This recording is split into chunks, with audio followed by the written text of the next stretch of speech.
A special visitation and public remembrance is happening right now at the Rhode Island Convention Center. The public is paying its respects to the late Judge Frank Caprio. As we reported, Caprio died last week. He was 88. Family, friends, fans, strangers, they're all gathering in Providence to honor the judge.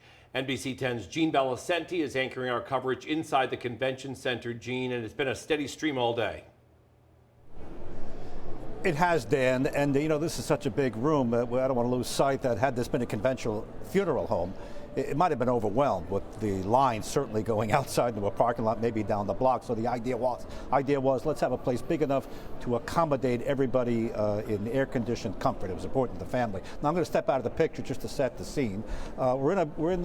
This space is about a quarter the size of the convention center, so they've petitioned off an area. The judge's casket is just ahead of us behind those flowers. Incidentally, I don't know if you can see that young person in the white jacket. They're from Providence College, the judge's alma mater, and beyond that is the casket. And then there are a police officer standing guard along with a fireman, and they've been changing out. State police have been up there, members of the National Guard. The judge was in the military, so he served, and they're here to honor him. And beyond that, the family is gathering, receiving guests, and then you see those flags in the background. Those are flags from all 39 cities and towns. Now, I spoke to all of the judge's children today. They're all here, 4 sons and 1 daughter. And David Caprio, who was in politics for a while, he's still serving on the Board of Higher Ed.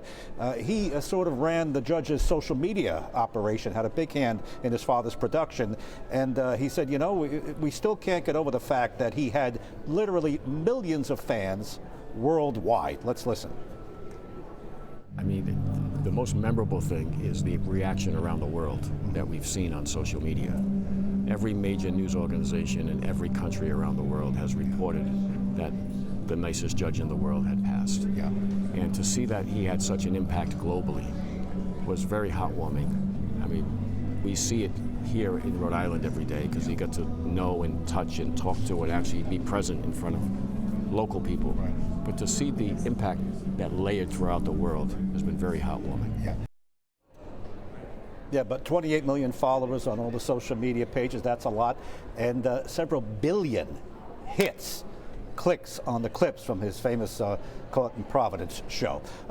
Just gauging by the crowd, these appear to be people who may have known the judge, wanted to come see him. We had a big contingent of dignitaries and former politicians in a little earlier. NBC 10's Erin Coogan, I'm going to bring her in. You caught up with some of the people on the longer line earlier today.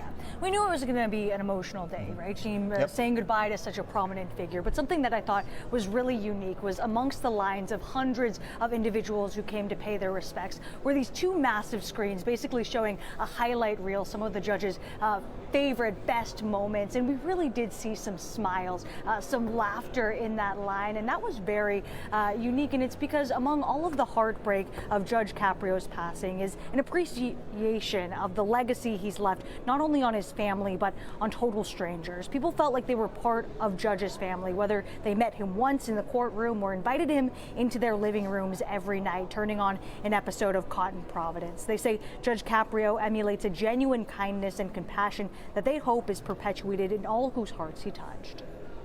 We've been fortunate enough to meet Judge Caprio through the process and the family and the impact that he had not only on our life, but clearly on the masses. It's evident in the amount of people that are here. He led his life through helping others and providing joy and being honest, and he is integrity. He's a pillar of Rhode Island, and he's dearly going to be missed by clearly so many.